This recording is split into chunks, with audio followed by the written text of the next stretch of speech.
Hello बच्चों, welcome again to exam हट YouTube channel. आज हम रे ऑप्टिक्स का बहुत ही इंपॉर्टेंट टॉपिक लेके आए हैं, lens maker formula. Last lecture में हमने स्टडी किया था refraction through spherical refracting surfaces. So dear student, हम लेंस मेकर फॉर्मूला ड्राइव करें और उसकी इंपॉर्टेंस को समझें उससे पहले लास्ट लेक्चर में मैंने जो आपको पढ़ाया था, यानी कि रिफ्रैक्टिंग सरफेसेस से जो रिफ्रैक्शन हुआ था उनके जो जो फॉर्मूले बने थे उनको एक बार रिकैप्चुलेट कर लेते हैं। देखिए, सबसे पहले अगर रेरर टू डेंसर अगर लाइट जाती है तो हमने कहा था refractive index denser minus refractive index rarer upon r which is equals to mu two upon image distance minus mu one upon object distance u. ये फॉर्मूला हमने रेरर टू डेंसर के लिए निकाला था। उसके बाद डेंसर टू रेरर अगर refraction हो रहा है through the spherical refracting surface, तो ऐसे में हमने लिखा था mu one minus mu two upon r is equals to mu two की जगह पे यहां पे यूज हो जाएगा mu one upon v minus mu two upon object distance. तो ये हमने फॉर्मूले डिराइव किए थे लास्ट लेक्चर में। अभी बेटा, इससे पहले कि हम आगे जाएं, इसमें कुछ और इंपॉर्टेंट पॉइंट्स को हम डिस्कस कर लेते हैं कि भाई लेंस मेकर फॉर्मूला जो बनाएंगे वो लेंस फॉर्मूले से कैसे डिफरेंट है। देखिए, सबसे पहले तो जो लेंस फॉर्मूला होता है, मान लो ये एक कॉन्वेक्स लेंस हमने यूज किया, इसका आपने लेंस फॉर्मूला स्टडी किया था 1/f which is equals to 1/v minus 1/u। अब इस फॉर्मूले की जगह पे हम एक नया फॉर्मूला और लेके आ रहे हैं, लेंस मेकर फॉर्मूला, यानी इसका रिफ्रैक्टिव इंडेक्स अगर मैंने म्यू कहा with respect to the surrounding medium, तो ऐसे में हम इसका फोकस पॉइंट फोकल लेंथ 1/फोकल length can be written as mu minus 1 into 1/r1 minus 1/r2। r1 r2 इसकी क्या है, रेडियस ऑफ कर्वेचर है। सो यहां पे रिलेशन मेनली किसका किसके साथ है, फोकल लेंथ का रिफ्रैक्टिव इंडेक्स के साथ में है। अब जब आपने ये फॉर्मूला यूज किया था उस टाइम पे आपने एक चीज नोटिस की होगी कि जो लेंस है हमारा वो एक फिक्स मीडियम के अंदर है, जैसे एयर के अंदर है, तो आप डायरेक्ट ये फॉर्मूला अप्लाई कर सकते हो। लेकिन अगर इस लेंस को मैंने किसी और मीडियम में इंसर्ट कर दिया, लेंस का खुद का रिफ्रैक्टिव इंडेक्स अभी विद रिस्पेक्ट टू एयर ले रहे हैं, और उसके बाद अगर हमने वाटर के अंदर या मिल्क के अंदर या फिर ऑयल के अंदर हम इसको इंसर्ट करेंगे, तो ऐसे में इसकी फोकल लेंथ पे क्या इफेक्ट पड़ने वाला है। As we studied in previous lecture कि फोकल लेंथ जो है लेंस की वेरी करती है जब भी हम उसका मीडियम, सराउंडिंग मीडियम को हम चेंज करते हैं। तो यहां पे भी कुछ वैसे ही होगा। जब उस रिलेशन को हम समझें तो हमें लेंस मेकर फॉर्मूले पे ही जाना पड़ेगा। चलो, अब हम बात करते हैं लेंस मेकर फॉर्मूला। बेटा, सीधे आ जाते हैं लेंस मेकर फॉर्मूला।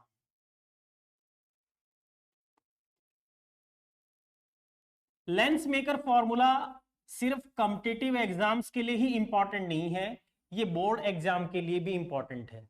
चाहे वो स्टेट बोर्ड हो या सीबीएसई बोर्ड हो, आईसीएसई बोर्ड हो, या फिर हमारे जो नीट और जेईई के एग्जाम होते हैं, उन सब के लिए ये एक इंपॉर्टेंट कंसेप्ट है। अभी इस लेंस मेकर फॉर्मूले को ड्राइव करके देखते हैं। सबसे पहले तो ड्राइव कैसे करेंगे, इसके लिए मैंने क्या किया, इसके लिए मैंने एक लेंस बनाते हैं, और वो लेंस किस तरीके से काम करेगा इसको थोड़ा सा मैग्नीफाइड व्यू में बनाऊंगा मैं। जैसे मान लो ये हमारा एक लेंस है, ये हमारा एक लेंस है, कॉन्वेक्स लेंस हमने इसको बना लिया।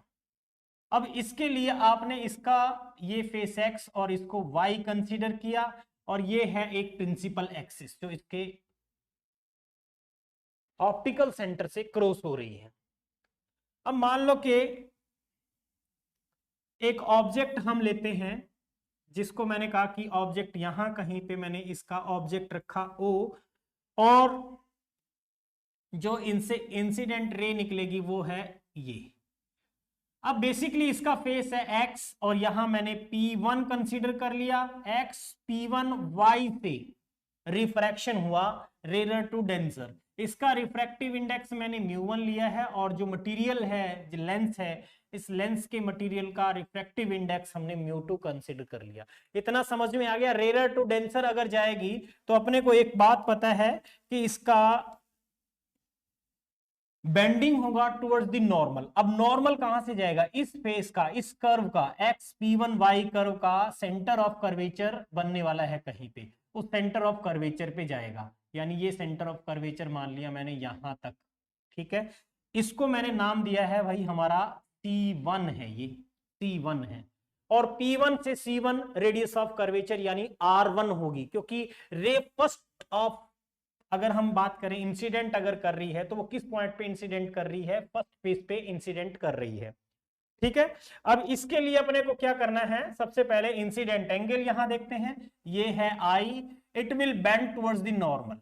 अब बेंड टुवर्ड्स द नॉर्मल अगर होगा तो मैंने मान लिया कि भाई ये बेंड होगी यहां, ठीक है। इसको हम बेंड कर देते हैं टुवर्ड्स द नॉर्मल, यहां तक बेंड हो गई। और अगर सपोज करो यहां डेंसर टू रेयर अब जा रही है, अगर डेंसर ये कंटिन्यूस होता आगे, तो कि भाई ये मैंने कहा कि जैसे जिसका रिफ्रैक्टिव इंडेक्स मैंने μ2 लिया है, ये आगे कंटिन्यूस अगर होता तो ऐसे में इमेज कहां बनती? चलो उसके हिसाब से ही इमेज बना के देखते हैं। ये इमेज कुछ बनती यहां कहीं पे, ये इमेज यहां कहीं पे बन जाती आगे जाके, ठीक है। अभी के हिसाब से मैंने बना लिया भैया, जहां कहीं पे बनेगी। इसको फिगर को समझ लेते हैं, सबसे पहले फिगर ही इंपॉर्टेंट है।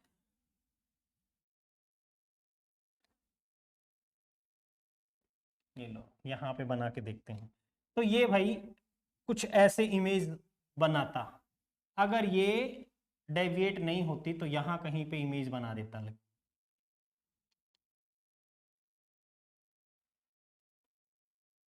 ठीक है, ये प्रिंसिपल एक्सिस। अब प्रिंसिपल एक्सिस को यहां कहीं पे ये मीट करता इस जगह पे, और इस इमेज को मैंने नाम दे दिया आई डैश। आई डैश जो फर्स्ट रिफ्रैक्शन के लिए आई डैश बना है, इसको हमने एक इमेज आई डैश से रिप्रेजेंट इसलिए किया क्योंकि यही इमेज अब फर्दर जो रिफ्रैक्शन होगा डेंसर टू रेयर, उसके लिए ऑब्जेक्ट का काम करेगी। सो वेल P1 से यहां तक का जो डिस्टेंस है, जिसको मैंने I1 इमेज कहा है, यहां तक का जो डिस्टेंस होगा इसको मैंने V डैश से रिप्रेजेंट करना है। यहां से ये डिस्टेंस कितना हो जाएगा? यहां से यहां तक का ये डिस्टेंस मैंने रिप्रेजेंट किया भाई, ये हो जाएगा V डैश, यहां से यहां तक। ओके, और ये है ऑब्जेक्ट डिस्टेंस, जिसको आप U से ही रिप्रेजेंट करने वाले हो। रेडियस ऑफ कर्वेचर P से C तक का, रेडियस ऑफ कर्वेचर P से C तक का ये होगा R1। अब हमें पता है भाई रे ऑफ लाइट तो डेफिनेटली अब यहां से बेंट होगी, bent away from the normal होगी। क्यों होगी? क्योंकि यहां फिर denser to rare light enter कर रही है। तो मैंने इसका क्या किया, एक और नॉर्मल बनाया इस कर्व का, जो XP2Y का बनने वाला है, XP2Y का। इसका एक हमने नॉर्मल बनाया जो सेंटर ऑफ कर्वेचर C2 से पास करेगा। चलो बना के देखते हैं कैसे पास करेगा। मान लो ये है वो सेंटर ऑफ कर्वेचर C2, ये है सेंटर ऑफ कर्वेचर C2। इसको नॉर्मल मैंने N1 बोला है और ये नॉर्मल है N2। अब light will bend away from the normal. ये तो हमने इमेजिन किया था कि रे ऑफ लाइट अगर ये डेंसर मीडियम कंटिन्यूस होता तो इमेज यहां बनती, लेकिन हमें पता है ये जैसे ही डेंसर से रेयर जाएगी it will bend away from the normal. तो जैसे ही bend away from the normal होगी तो फाइनल इमेज ये यहां कहीं पे बना रहा होगा। ठीक है, यहां पे बना दिया इसने आई, ये फाइनल इमेज होगी। अब फाइनल इमेज का डिस्टेंस P2 पॉइंट से मैंने V से रिप्रेजेंट किया है। ये फिगर जो है इंपॉर्टेंट है हमारे लिए। ये फिगर मैंने जो बनाया है, इसी फिगर की हेल्प से हम लेंस मेकर फॉर्मूला ड्राइव करने वाले। इसका एक स्क्रीनशॉट ले लो। अब हम नेक्स्ट वापस चलते हैं कि मैं किस तरीके से इसको ड्राइव करूंगा। देखो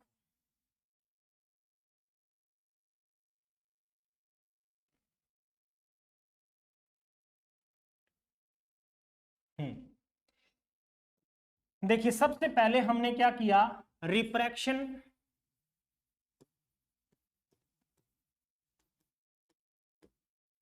थ्रो एक्स P1 Y, यानी rarer to denser. Rarer to denser, जब लाइट रेरर टू डेंसर जा रही है उस केस में रिफ्रैक्टिव इंडेक्स के साथ में जो रिलेशन आपने बनाया था स्फेरिकल रिफ्रैक्टिंग सरफेसेस का, वो क्या था बेटा? वो था μ2 minus μ1 upon radius of curvature यानी R1। इस पहले केस के लिए R1 आपने लिखा। नेक्स्ट केस में क्या बनने वाला है?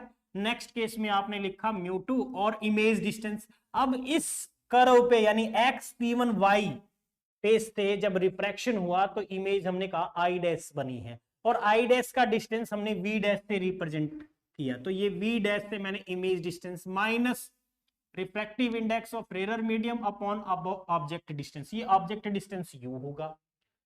इतना क्लियर हो गया? ये इक्वेशन फर्स्ट बना ली मैंने। अब बात करते हैं next second point. Second point में हमने रिफ्रैक्शन स्टडी किया कि रिफ्रैक्शन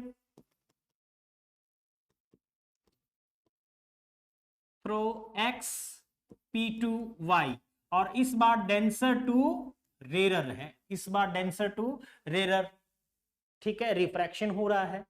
अब जैसे ही डेंसर टू रेरर होगा तो ये फॉर्मूले में चेंज क्या आएगा?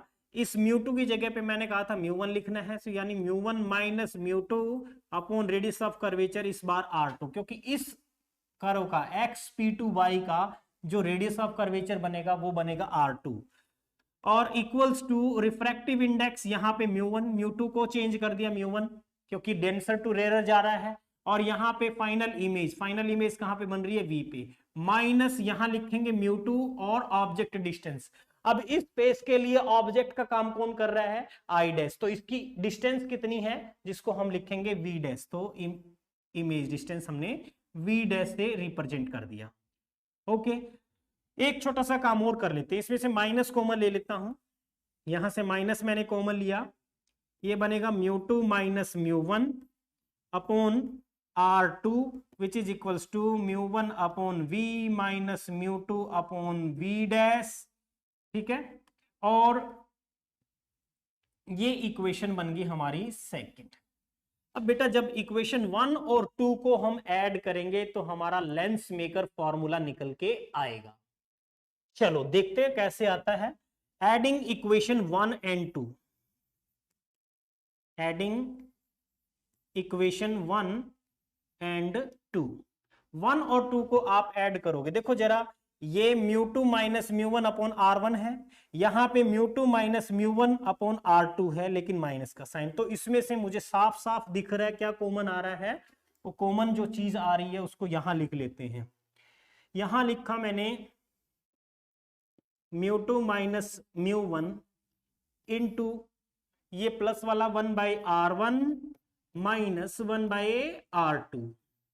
ओके, अब इसको जब हम ऐड कर रहे हैं इसके साथ, एक टर्म आपको दिख रही होगी, एक टर्म आपको दिख रही होगी, कौन सी वाली? ये वाली टर्म, देखो ये वाली टर्म और एक ये वाली टर्म, आप देखोगे यहां पे प्लस का है, ये माइनस का है, ऐड करोगे तो ये तो वैसे ही कैंसिल हो जाएगी, बचेगी जो टर्म उनको लिख रहा हूं मैं डायरेक्ट। जो टर्म बची उसको मैंने लिखा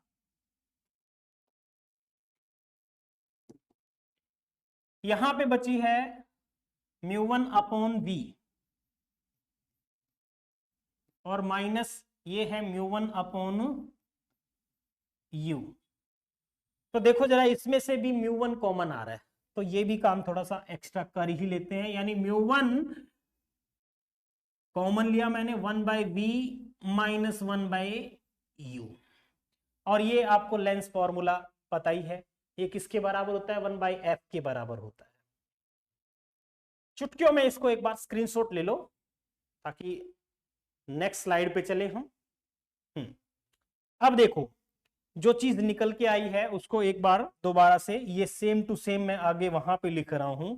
मेरे पास आ गया है μ1 into 1/V minus 1/U which is equals to μ2 minus μ1 into 1/R1 minus 1/R2।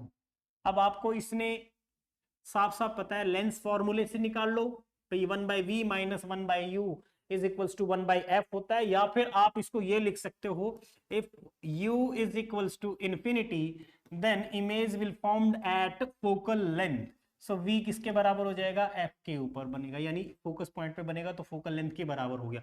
तो यहाँ पे मैंने μ1 को उठा के इसके नीचे ले जाना है और 1/f minus 1/infinity which is equals to μ2/μ1 minus 1, μ1/μ1 1 हुआ और ये टर्म आ गई 1/r1 माइनस 1/r2 बेटा। अब देखो ये 1/infinity समथिंग अपॉन इन्फिनिटी क्या होता है, 0, तो टर्म आ गई मेरे पास 1/f equals to μ2 1 refractive index of second with respect to first. ये जिसको नहीं पता है वो एक बार रिफ्रैक्टिव इंडेक्स पे बेस्ड मैंने जो लेक्चर बनाया था वो एक बार अच्छे से देख लो। So μ2 refractive index of second with respect to first minus 1 into 1/r1 minus 1/r2। Clearly lens की मीडियम जो उसके अराउंड का अगर आप चेंज करोगे तो रेडियस ऑफ कर्वेचर पे कोई इफेक्ट वैसे भी नहीं पड़ता है। चेंज क्या होता है, फोकल लेंथ चेंज होती है और 1 फोकल लेंथ को हम लिख सकते हैं पावर। तो फोकल लेंथ का रिफ्रैक्टिव इंडेक्स के साथ में क्या रिलेशन है, f is reciprocal the refractive index, और पावर के साथ में रिलेशन देखोगे तो पावर फोकल लेंथ के बीच में इनवर्सली प्रोपोर्शनल है, या ये कहें कि power is directly proportional to refractive index of the lens. Okay, तो ये है लेंस मेकर फॉर्मूला, इसको हम क्या बोल रहे हैं, लेंस मेकर फॉर्मूला बेटा, लेंस मेकर फॉर्मूला, यही है हमारा लेंस मेकर फॉर्मूला। अब इस पे बात करते हैं किस तरीके से इसको यूज करना है और इसके क्या फीचर्स हैं उसको समझते हैं। जल्दी से नोट कर लो इसको। अब देखो इसी फॉर्मूले को कैसे यूटिलाइज करना है। सबसे पहला केस इसमें मैं बात करता हूं केस फर्स्ट। केस फर्स्ट में बेटा मैं बात करूंगा इक्वी कॉन्वेक्स लेंस का। इक्वी कॉन्वेक्स लेंस ये कौन सा लेंस होता है, मैंने आपको पहले भी बताया था, एक ऐसा लेंस जिसकी रेडियस ऑफ कर्वेचर r1 और r2 दोनों क्या हो, इक्वल हो, r के बराबर हो। अब आपको ये पता है कि r1 जो है वो इधर वाली ये r1 होती है, r1 और ये r2, r1 भी r है और r2 भी r है। r1 रेडियस ऑफ कर्वेचर जो बनेगी वो प्लस की बनेगी, पॉजिटिव बनेगी, ठीक है, इसको आप चाहे डायरेक्ट लिख लो भाई, r बनेगी। लेकिन जो r2 है वो क्या बनने वाली है, r2 इस पॉइंट से इधर की तरफ इंसिडेंट रे के अपोजिट डायरेक्शन में मेजर करोगे, क्योंकि ये ऑब्जेक्ट यहां पे रखा है, तो इंसिडेंट रे के अपोजिट डायरेक्शन में जो डिस्टेंस मेजर किया जाता है वो क्या है, नेगेटिव लिया जाता है। यानी यहां पे अपने को साइन कन्वेंशन इंक्लूड करनी है बस। तो यहां पे r2 क्या बनेगा, माइनस ऑफ r, और अब हम लेंस मेकर फॉर्मूला लिखेंगे 1/f mu minus 1 into 1/r1, यानी r माइनस और माइनस का r, यानी 1/माइनस का r, तो ये प्लस का हो जाएगा। और simply we can say that twice the mu minus 1 into upon r, और फोकल लेंथ जो निकल के आएगी बेटा वो r upon twice the refractive index minus 1, ये अपना फॉर्मूला बन गया। अब इसमें इक्वी कॉन्वेक्स लेंस है ये, तो अगर ये इक्वी कॉन्वेक्स लेंस मतलब मैंने बीचों बीच इसको काट दिया, जैसे मैंने पहले बिल्कुल इससे पहले वाले लेक्चर के अंदर बिल्कुल स्टार्टिंग में मैंने करवाया था कि लेंस कैसे कैसे होते हैं। प्लेनो कॉन्वेक्स लेंस अगर इसमें से दे रखा होता, यानी केस सेकंड हम बात करते हैं, plano convex lens. Plano convex lens का मतलब क्या है, एक प्लेन है और दूसरा कॉन्वेक्स मीडियम बना लिया आपने।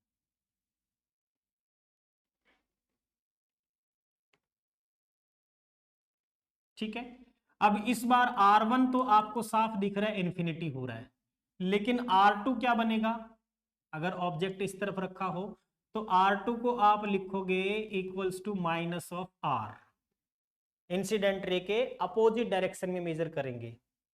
अब लगाएंगे formula 1/f mu minus 1/r1 यानी इंफिनिटी, माइनस 1/माइनस ऑफ r यानी प्लस का r, और 1 upon infinity 0। So 1/f can be written as mu minus 1 upon r, और f can be written as r upon mu minus 1। बेटा ये formula बन गया। अब इस पे न्यूमेरिकल आए तो लगा सकते हैं। जब भी वर्ड यूज किया हो इक्वी कॉन्वेक्स लेंस तो मतलब आप समझ लेना कि एक ऐसा लेंस का जिक्र कर रहा है जिसकी रेडियस ऑफ कर्वेचर R1 और R2 इक्वल है, उसमें फोकल लेंथ आप इस फॉर्मूले से निकालोगे। लेकिन अगर इसी को मैंने प्लेनो कॉन्वेक्स बना दिया, मतलब कैसे बनेगा प्लेनो कॉन्वेक्स, उसके लिए आप इसको क्या करोगे, यहां से इसको काटोगे, आधा हिस्सा दिखेगा, उस आधे हिस्से की फोकल लेंथ कितनी होगी, इसकी फोकल लेंथ आपने कहा था कि f है, इसकी फोकल लेंथ आपने f कहा था, तो इसकी कितनी हो रही है, इससे डबल हो रही है, 2f के बराबर हो गया। अगर कंपेयर करके देखो, देखो यहाँ पे है r/2 μ-1, यहाँ पे r/μ-1 है, तो ये डबल है उससे, ठीक है। इसी तरीके से केस थर्ड की बात करते हैं। केस थर्ड के अंदर केस थर्ड हम लेते हैं जिसको हम इक्वी कॉनकेव लेंस बोलेंगे, equi concave lens. Equi concave lens का मतलब एक ऐसा लेंस जिसकी R1 और R2 जो हम लेंगे वो इक्वल होगी। इस बार R1 जो है वो नेगेटिव है, क्यों, क्योंकि इस बार ऑब्जेक्ट मैंने यहां अगर लूंगा तो यहां से जो डिस्टेंस आप मेजर करोगे तो R1 ठीक अपोजिट डायरेक्शन में, क्योंकि इधर का कर्व जो है उसका रेडियस ऑफ कर्वेचर अपोजिट बन रहा है इंसिडेंट रे के ठीक माइनस में, ठीक है। सो माइनस ऑफ R, और ये जो R2 है ये प्लस का R बनेगा। अब लेंथ मेकर फॉर्मूला अप्लाई करो, 1/f which is equals to μ-1 into 1/r1 minus of r minus 1/r, और ये आपका आ जाएगा 1/f, ये ट्वाइस द μ-1 अपॉन r बेटा, ये लिख लो, या फिर फोकल लेंथ को डायरेक्ट आप लिखोगे तो r माइनस का r अपॉन ट्वाइस ऑफ μ-1, ये फॉर्मूला बनेगा। देखो पहले वाले फॉर्मूले के साथ कंपेयर करोगे तो इसमें सेम टू सेम यही वैल्यू है, मैग्नीट्यूड तो वही है, लेकिन माइनस का साइन आ गया। ये equi convex equi concave lens के लिए यूज करेंगे हम इसको, ठीक है। इसके बाद आता है हमारे पास इसी का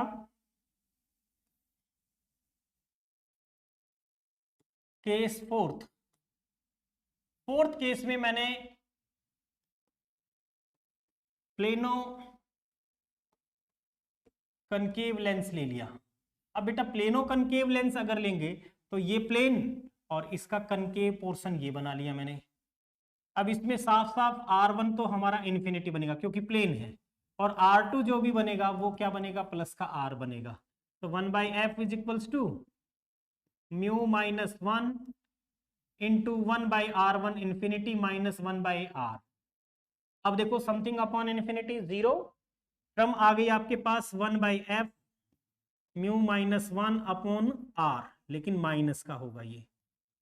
अब f को आप क्या लिखोगे, r माइनस का μ-1, ये फोकल लेंथ बनेगी बेटा।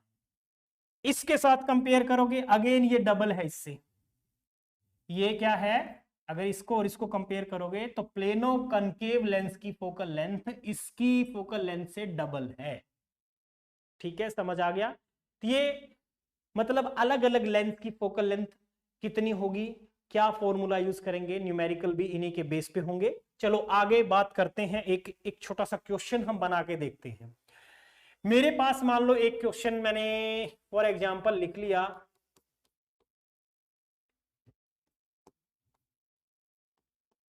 a convex lens of focal length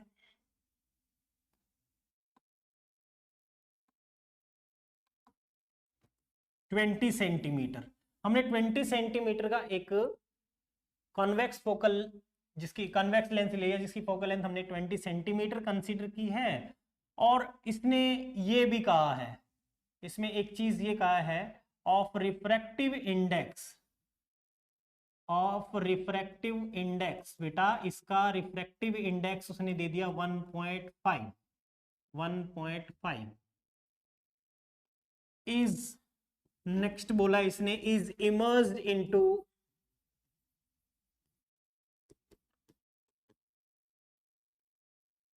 fluid कह दो, इनटू लिक्विड कह दो, वाटर कह दो, into water of refractive index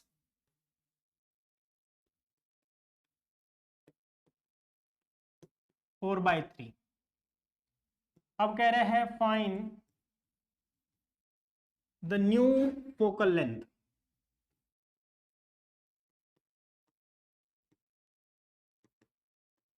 of the lens, यानी भैया लेंस की नई फोकल लेंथ क्या बनने वाली है वो अपने को निकालनी है। बहुत ही आसान क्वेश्चन है। पहले जो चीज गिवन है उसको बात करते हैं। इसी क्वेश्चन में हो सकता है उसने फाइनल फोकल लेंथ और पहले जो थी प्रीवियस फोकल लेंथ है उनका रेशियो पूछ ले, हो सकता है परसेंटेज चेंज पूछ ले। तो क्या चीज पूछा है उसी के अकॉर्डिंग हमें आंसर देना है। हम वो सारे आंसर निकाल के देखेंगे इस क्वेश्चन की। चलो इसके लिए मैंने क्या किया, सबसे पहले जो गिवन है वो चीज पे चलते हैं। सबसे पहले गिवन क्या है, देखो भाई इसने फोकल लेंथ दे रखी है f1, जो स्टार्टिंग में फोकल लेंथ होगी वो दे रखा है 20 सेंटीमीटर, माइनस का है क्योंकि कॉन्वेक्स लेंस है। और जो लेंस का रिफ्रैक्टिव इंडेक्स है मटेरियल का, ग्लास है उसका रिफ्रैक्टिव इंडेक्स इसने दे रखा है 1.5 लिख लो या फिर इसको 3/2 लिख लो, आपकी मर्जी है। इसी तरीके से रिफ्रैक्टिव इंडेक्स ऑफ वाटर भी दे रखा है 4/3, 4/3। ठीक है, ये रिफ्रैक्टिव इंडेक्स वाटर का दे रखा है।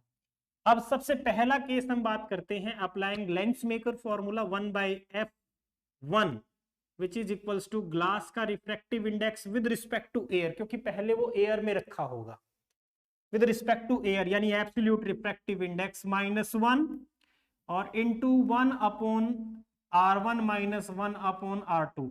इसने रेडियस ऑफ कर्वेचर के बारे में कुछ भी नहीं लिखा हुआ है, तो वैसे हम निकालेंगे तो कंफ्यूज हो जाएंगे। ना तो R1 दे रखा है ना ही R2 दे रखा है, ना ही उसने ये बोल रखा है इक्वी कॉन्वेक्स लेंस है।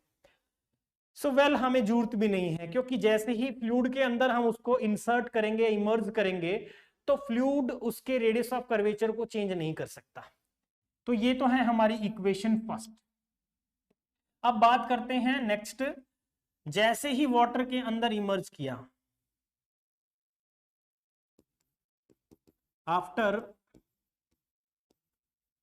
इमर्जिंग इनटू वाटर, वाटर में इमर्ज करने के बाद नई फोकल लेंथ बन गई f2। तो बेटा अब नई फोकल लेंथ f2 बनी है तो इसका रिफ्रैक्टिव इंडेक्स किसके रिस्पेक्ट में लूं, ग्लास ही है, ग्लास तो चेंज नहीं हुआ होगा, लेकिन उसके सराउंडिंग का जो मटेरियल है वो अब वाटर है, तो हम उसको क्या लिखेंगे, refractive index of glass with respect to water -1 into 1/r1 - 1/r2, क्योंकि इसमें कोई चेंज नहीं आया होगा, इक्वेशन सेकंड हुई। मुझे f2 निकालना है, f1 तो उसने दे ही रखा है, f2 निकालना है। तो सिंपली मैं क्या करूं, डिवाइड कर लेते हैं, डिवाइडिंग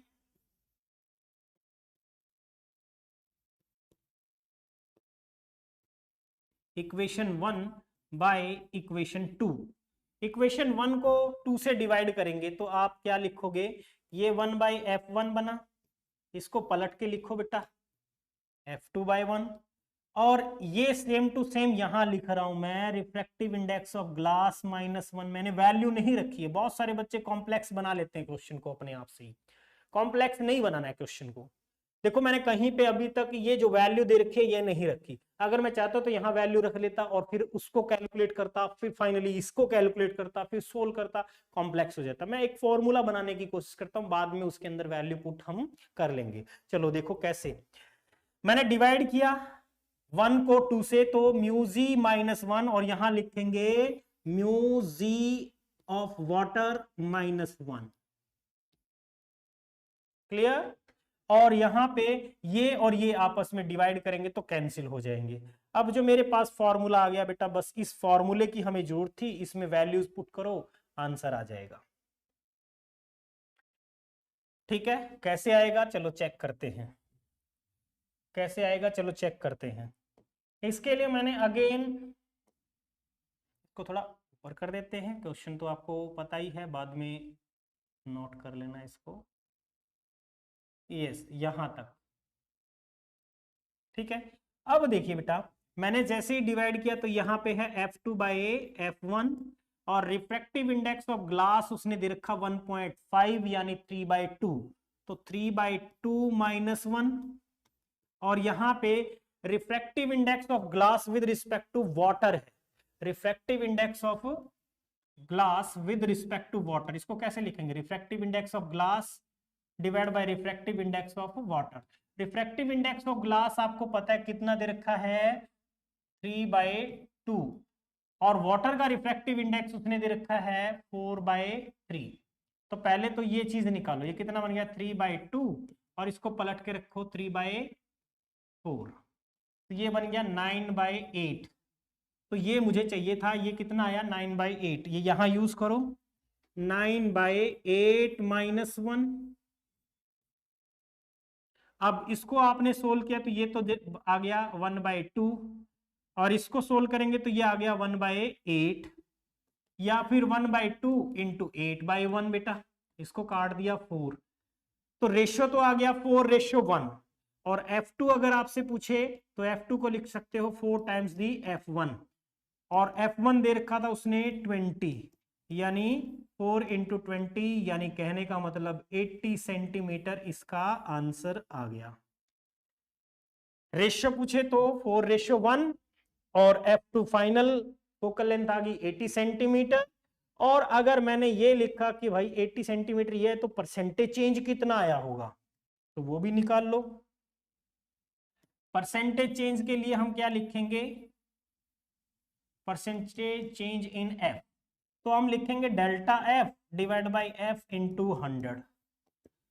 फोकल लेंथ में चेंज कितना आया 80, और पहले कितना था 20, स्टार्टिंग में कितना था 20, तो हम 80 माइनस 20 किए 60 अपॉन ओरिजिनल पहले था कितना, तो आपने लिखा 20 था भैया, और इनटू 100, ये 0 से 0 कैंसिल हुआ, इसको 1 पे तो ये 3 पे, तो कितना चेंज आया 300% का चेंज हुआ, 300% इंक्रीज हो गया।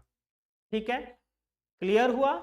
तो ये तो था लेंस मेकर फॉर्मूला, जिसको आपने अच्छे से समझ लिया। ठीक है, जिनको स्क्रीनशॉट लेना है वो स्क्रीनशॉट ले लीजिए। ये लो, इसको वापस नीचे ले आओ भाई थोड़ा सा,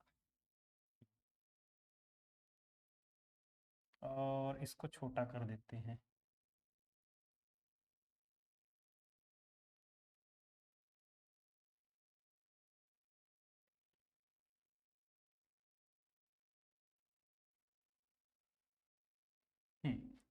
ये स्क्रीनशॉट ले लो आप, कंप्लीट क्वेश्चन। ठीक है, अब अपने को लेंस मेकर फॉर्मूला भी पता चल गया, क्वेश्चन कैसा बनता है वो समझ में आ गया। ठीक है, अब लेंसेज से इमेज फॉर्मेशन कैसी कैसी होती है उन पे बात करते हैं। लेंसेज पे इमेज फॉर्मेशन कैसी होती है, चलो सबसे पहले तो हम बात करते हैं लेंस, यानी कौन से लेंस की बात करें, कन्वेक्स से। इमेज फॉर्मेशन बाय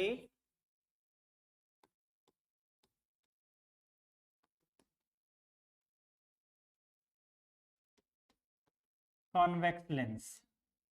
भाई कॉन्वेक्स लेंस कैसी इमेज फॉर्म करता होगा, सबसे पहले तो फर्स्ट केस हम लेते हैं, ऑब्जेक्ट को हमने ले लिया एट इन्फिनिटी। अब कॉन्वेक्स लेंस है तो इन्फिनिटी पे ऑब्जेक्ट अगर मैंने मान लिया तो पैरेलल टू प्रिंसिपल रेज आ रही होंगी, parallel rays to the principal axis, और आफ्टर रिफ्रैक्शन ये मान लो एफ पॉइंट के ऊपर मीट करती होगी, एफ पॉइंट के ऊपर, ये फोकस पॉइंट है इसका, दो फोकस पॉइंट बनेगा और दो ही इसका सेंटर ऑफ कर्वेचर बनेगा, एक इस तरफ तो एक इस तरफ। फोकस पॉइंट कौन सा यूज होता है, हमेशा ऑब्जेक्ट जिस तरफ रखा होगा उसके ठीक अपोजिट साइड का, यानी इस फोकस पॉइंट को हम रियल फोकस भी बोलते हैं, क्योंकि यहां से रे एक्चुअल में पास कर रही है।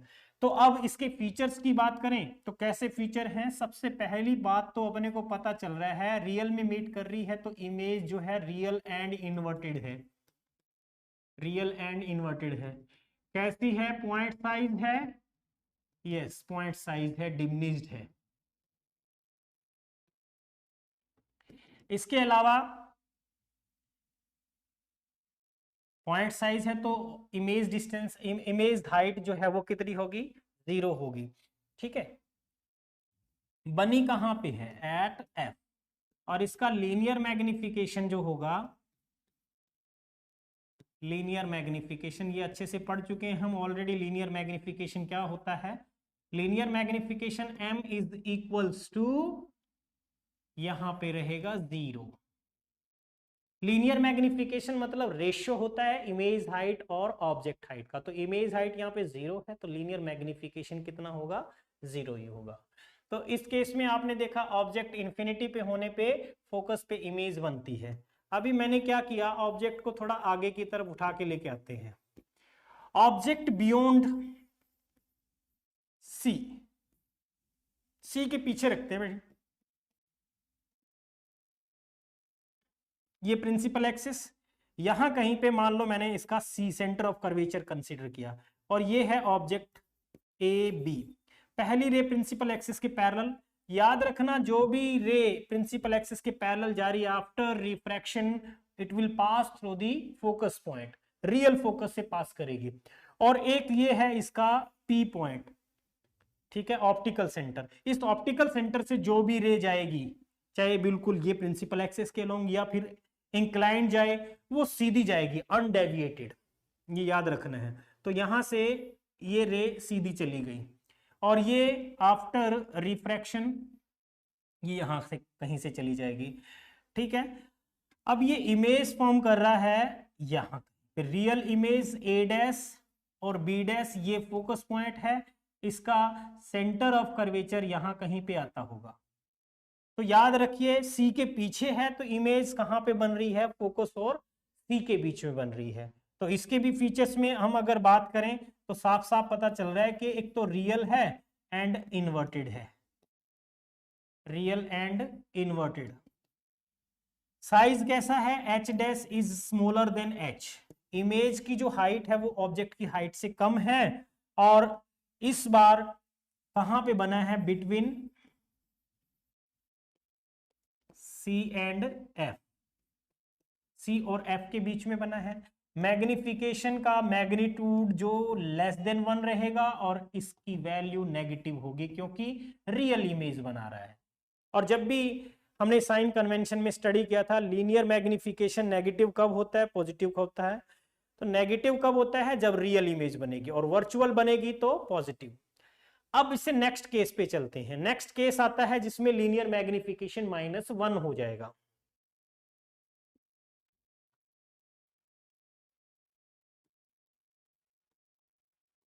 ऑब्जेक्ट एट सी, सी पे जैसे ही ऑब्जेक्ट रखेंगे तो इमेज भी सी पे ही बनती है। ये प्रिंसिपल एक्सिस के पैरेलल, और ये ऑब्जेक्ट ए बी, और सी पॉइंट भी आपका यही है जिस जगह पे बी है, प्रिंसिपल एक्सिस के पैरेलल। और दूसरी ऑप्टिकल सेंटर से जाएगी, ऑप्टिकल सेंटर से जाने वाली रे बिल्कुल अनडेविएटेड स्ट्रेट चली जाएगी। तो ये फोकस से होती हुई यहां कहीं पे इसको कट करेगी, ये फोकस पॉइंट है, और यहां इसकी इमेज बनी ए डैश और बी डैश। याद रखना यही सी पॉइंट भी है। ओके, तो इस बार एक इंपॉर्टेंट चीज अपने को पता चली, ऑब्जेक्ट की और इमेज की हाइट यहां पे सेम है। तो बेटा यहां पे मैंने क्या लिखा? रियल बनेगी, इन्वर्टेड बनेगी, रियल एंड इन्वर्टेड। कहां पे बन रही है? एट सी। और इमेज हाइट और ऑब्जेक्ट हाइट इक्वल है, लीनियर मैग्निफिकेशन -1 होता है। यही केस है जिसमें लीनियर मैग्निफिकेशन लेंस के केस में -1 होगा, ठीक है। बाकी कनकेव लेंस में नहीं हो सकता। या इसके अलावा आपने -1 लीनियर मैग्निफिकेशन कनकेव मिरर में स्टडी किया था, वहां पे भी सेंटर ऑफ कर्वेचर पे जब ऑब्जेक्ट रखा हो तो इमेज सेंटर ऑफ कर्वेचर पे ही बनती थी। नेक्स्ट इमेज फॉर्मेशन हम स्टडी करते हैं। ऑब्जेक्ट को सी से आगे ले आते हैं, सी और एफ के बीच में, object between C and F, C और एफ के बीच में रखेंगे और देखते हैं कैसी इमेज बनेगी। ये मान लो सी पॉइंट है और ये है एफ। यहां ऑब्जेक्ट मैंने रखा ए और this one is B. Incident ray जो पहली हमने प्रिंसिपल एक्सिस के पैरेलल ली है फोकस से होती हुई जाएगी, और जो ऑप्टिकल सेंटर से जा रही है वो अनडेविएटेड, और ये फोकस से होती हुई यहां कहीं पे मीट कर रही है, ठीक है, ये फोकस पॉइंट। अब जो C और F के बीच में है, तो ये इमेज कहां पे बनेगी? C के पीछे बनेगी, C के पीछे A डैश और B डैश। इसका साइज देखिए ऑब्जेक्ट के साइज से ज्यादा हो गया। अब मैग्निफाइड इमेज बननी है। यहां पे भी अभी तक रियल एंड इन्वर्टेड ही है, रियल एंड इन्वर्टेड, ठीक है। Beyond between C, sorry beyond C बन रही है, बियॉन्ड सी, बियॉन्ड सी, और H dash is greater than H। इस बार मैग्निफिकेशन ग्रेटर देन 1 हो गया, और लेकिन है अभी भी नेगेटिव ही, क्योंकि रियल बन रही है। ये मैग्निफाइड का केस है, यहां मैग्निफाइड रियल इमेज बन रही है, मैग्निफाइड रियल इमेज। तो अभी तक मैग्निफाइड नहीं बन रही थी, जितने भी केस हमने स्टडी किए उनमें कहीं पे भी मैग्निफाइड इमेज नहीं बन रही थी, लेकिन इसमें मैग्निफाइड रियल इमेज बन रही है, ठीक है। नेक्स्ट बात करते हैं, अब ऑब्जेक्ट को फोकस पॉइंट पे रखते हैं।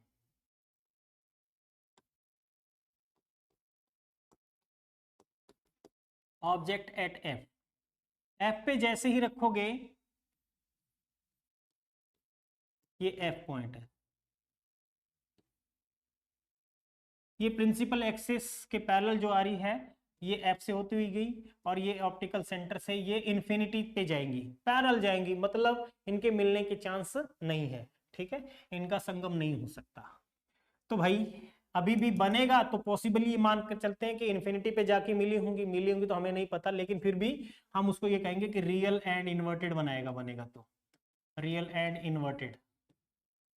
और कहां पे बन रही है? H dash is equals to infinity हो गया, माइनस का इन्फिनिटी होगा, इन्वर्टेड बनेगी तो, ठीक है। और इसमें इमेज डिस्टेंस भी कितना है? वो है इन्फिनिटी, एबनॉर्मली मैग्निफाइड है,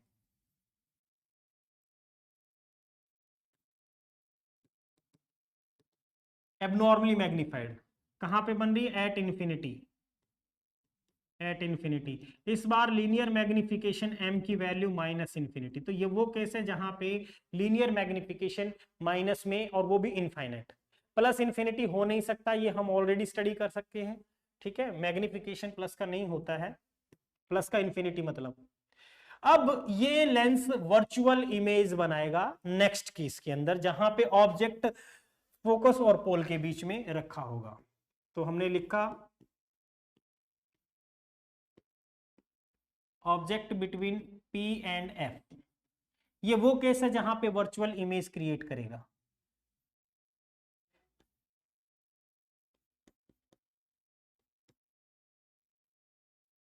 ये A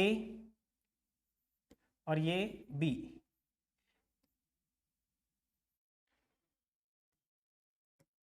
आगे मिलने के चांस है नहीं, तो मिलेगी तो कहां पे मिलेगी? मान लो यहां कहीं पे इसका मिलने का चांस बनेगा,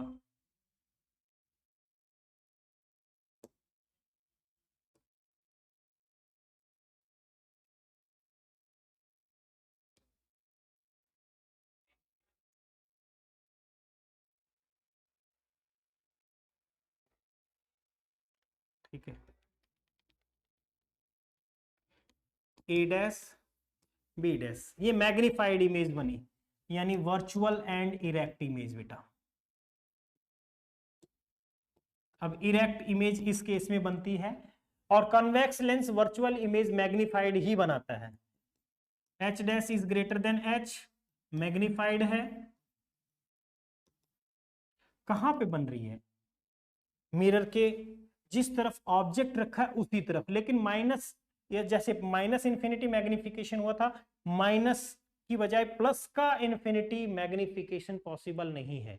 मतलब इस बार m की वैल्यू डेफिनेटली ग्रेटर देन 1 तो है, और हमने कहा कि m का मैग्नीट्यूड आपने, या m का जो साइन है वो क्या है? पॉजिटिव है, लेकिन m का मैग्निफिकेशन प्लस इन्फिनिटी पॉसिबल नहीं है, प्लस इन्फिनिटी पॉसिबल नहीं है, ठीक है। ये सारे जो भी मतलब केसेस थे कन्वेक्स लेंस से बनने वाले, वो हमने डिस्कस किए। कनकेव से सिर्फ 2 ही केस बनते हैं, तो उनको क्यों छोड़ें, उनको भी नाराज नहीं करते हैं, उनको भी कर लेते हैं। यानी इमेज फॉर्मेशन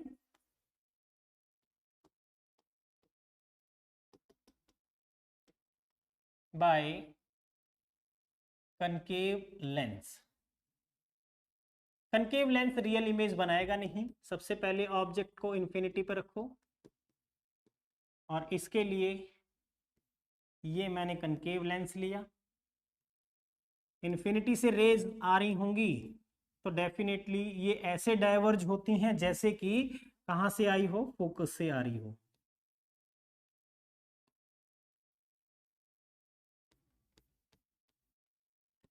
ये डाइवर्ज हो गई। अब यहां पे फोकस पे इसने इमेज क्रिएट की और वर्चुअल एंड इरेक्ट है, पॉइंट साइज है diminished at F, linear magnification इसमें 0 है। क्लियर है? अब आप ऑब्जेक्ट को कहीं पे भी रख लो,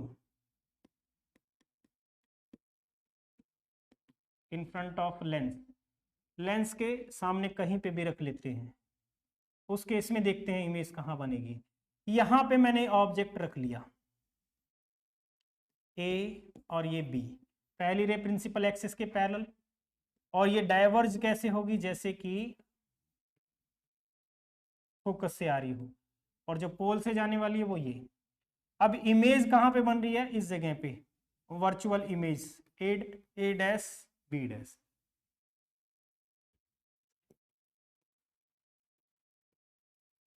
वर्चुअल एंड डायरेक्ट इमेज बनी, और आपने कहा कि कहां पे बन रही है ये फोकस और पोल के बीच में बनेगी, बिटवीन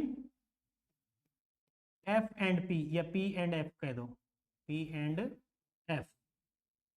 ठीक है? इसमें इमेज का जो साइज है वो लेस देन ऑब्जेक्ट होगा। मैग्नीफाइड इमेज नहीं बना सकता, रियल इमेज नहीं बना सकता, वर्चुअल इमेज ही बनाएगा, वर्चुअल, और वो भी मैग्नीफाइड नहीं हो सकती कभी भी। सो वेल, इतना अपने को समझ में आ गया कि इमेज फॉर्मेशन लेंसेज से कैसे होती है।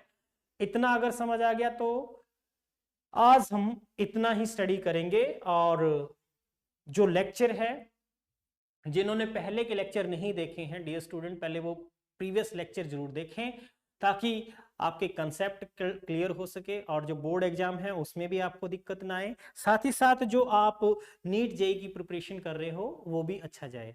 ठीक है? इस यूनिट के हम PYQ कुछ हम कर भी चुके हैं, कुछ और करेंगे जैसे ही हमारा ये पोर्शन कंप्लीट हो जाता है लेंसेज से रिलेटेड। अभी हम नेक्स्ट लेक्चर के अंदर स्टडी करेंगे मेनली, एक तो लेंस की पावर क्या होता है, कॉम्बिनेशन ऑफ लेंसेज, लेंसेज में एब्रेशंस हैं तो वो एब्रेशन कौन से होते हैं, डिफेक्ट्स यानी कहने का मतलब। तो आज के लिए इतना ही। I hope you enjoyed the lecture. Thank you, have a nice day, good luck, जय हिंद।